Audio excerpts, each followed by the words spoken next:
जैसा कि अमेरिका से कृषि उत्पादों को लेकर के जो डील चल रही है, इस पर आप कितने सहमत हैं और क्या ये सही है? देखो, हम पूरा विरोध कर रहे हैं। हमने ज्ञापन भी दिए, हमने प्रेस कॉन्फ्रेंस भी करी और हमारा पिछला 6 महीने से इस डील के खिलाफ पंचायतें हुई।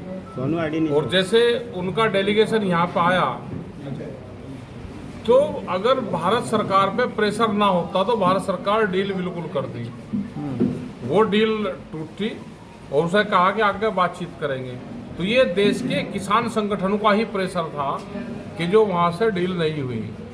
लेकिन अभी जैसे मक्का इन्होंने मंगाई, ऑस्ट्रेलिया से आई मक्का, और यहाँ का ये मक्का का क्षेत्र है पूरा, यहाँ से लगा कर आगे इलाहाबाद और कानपुर तक मक्का पैदा होती है। मध्य प्रदेश में होती है, कर्नाटक में हो रही, बहुत ही स्टेट में मक्का पैदा होती है, पंजाब हरियाणा में होती है। और मक्का का हालात ये है कि किसान की कमर तोड़ दी। मक्का अगर गिल्ली मक्का जाए तो 1100-1200 रुपया, और अगर सुखा के प्रेस करके लेकर जाए तो 1600 और 1700 रुपये से ज़्यादा उसका रेट नहीं मिल रहा। बाहर से 5 लाख मीट्रिक टन, मतलब 50 लाख क्विंटल मक्का बाहर से आई है, पूरी की पूरी रैक की रैक आ रही।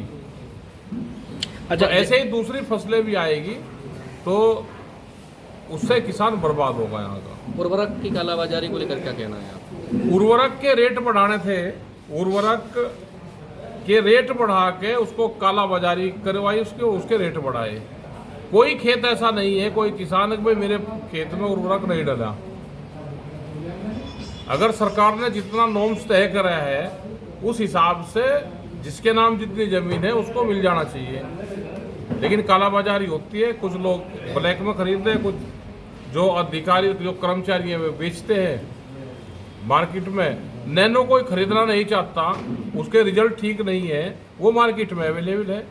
तो क्या किसी बड़े नेता की कंपनी है वो, उसको सार्वजनिक करा जाए? अच्छा, जैसा कि उत्तर प्रदेश में अब मुक्तेश्वरानंद जी गौ माता को राजमाता बनाने के लिए और गौ कटान को रोकने के लिए एक विजिट कर रहे हैं, वो घूम रहे हैं। तो और नंदकिशोर गुर्जर ने भी इस पर मतलब आंदोलन किया था, उन्होंने भी कहा था। तो इस को आप कहाँ तक सही मानते हैं कि उत्तर प्रदेश में सबको लगना चाहिए? वो एक किस्म से, क्योंकि सरकार उनके पक्ष में नहीं है। जब लोग सत्ता में होते हैं तो जब आंदोलन नहीं करते, जब सरकार से निष्कासित हो जाते हैं तो मूवमेंट में जाते हैं। तो उनका काम है, महाराज जी आदमी, उनको करना चाहिए, अपना करे प्रोग्राम में। अच्छा, जैसा कि अभी चंदा चोरी का और चढ़ावा चोरी का प्रकरण अयोध्या में चल रहा है बहुत मात्रा में, कुछ बताया जा रहा है कि जो रुपए गिनने वाले थे उनको जेल भेज दिया, मुख्य आरोपी थे वो गैंग है, उनको सबको पकड़े, उत्तर प्रदेश से बाहर भेजे, और वो जब बताएंगे कि कितना चोरी करा, कैसे चोरी करते थे। ये तो गैंग है। हमने भी चंदा दे रखा उसमें, भाई हमारा चंदा लगा कहीं या वो चोरी हुआ तो सरकार उसका हिसाब किताब दे। हमने भी दे रखा राम मंदिर में। राम मंदिर ट्रस्ट का दावा है कि जो भक्तों ने जो भी चढ़ावा चढ़ाया वो सुरक्षित है। तो कैसे सुरक्षित है? ये पेपर वाले को झूठ बोल रहे, अखबार को झूठ बोलती है। जो मीडिया में खबरें आ रही, वहाँ पर आ रही, दिखा रहे उन्हें कि कैसे वे एक दूसरे को दे रहे हैं। तो गैंग है, पूरा चेन है उनकी, नेक्सस है वो।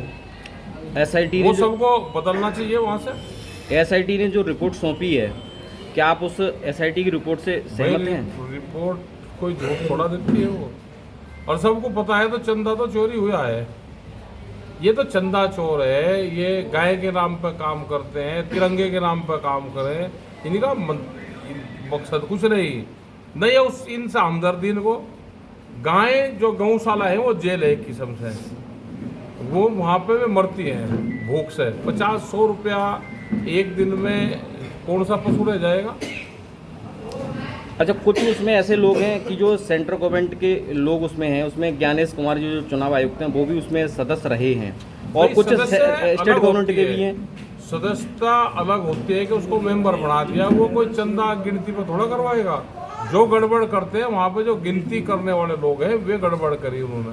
अच्छा, आरोप तो गोपाल राय, अनिल मिश्रा और चंपत राय जी पर लग रहा है, लेकिन उनमें से कोई चंपत राय चंपत हो गया लेके चंदा, जिसका नाम ही चंपत राय है, शायद तो बड़ा खिताब मिलता था अंग्रेजी टाइम पे, तो राय चंपत राय भाई चंपत हो गया लेगा पे चंदा वो का गैंग है सबका। आपको कहीं दिखाई नहीं दे रहे तीनों, गोपाल राय ने मिश्रा, तो इस पर आप क्या कहेंगे? यही सरकार ढूंढेगी ना, अब अपना जनता हिसाब ले चंदेगा।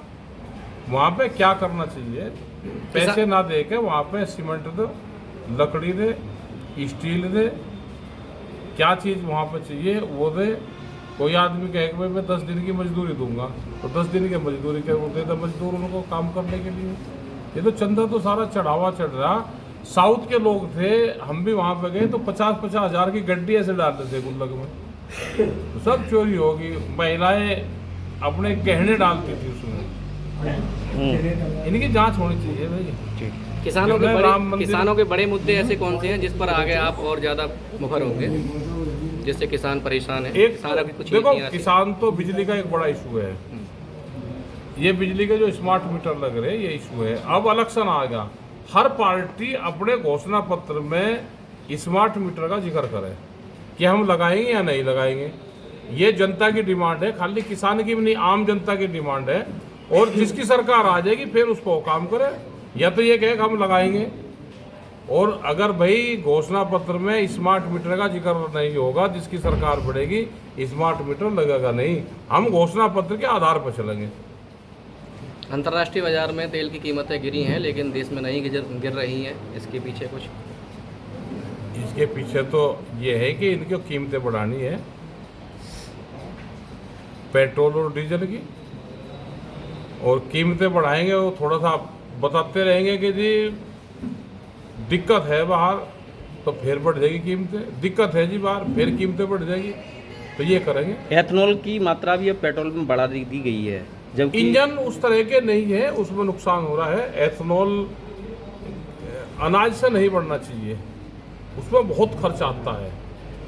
अनाज से बढ़ाने में बहुत बड़ा खर्च आता है। गन्ने से तो ठीक है, लेकिन हम डायरेक्ट अनाज से अगर बनाएंगे उसको, तो अनाज कितना पैदा अनाज खाने के लिए होता है। मक्का की एमएसपी इन्होंने घोषणा की, क्या आपकी नज़र में खरीदी जा रही है? नहीं खरीदते जा रही, नहीं खरीदते। ठीक।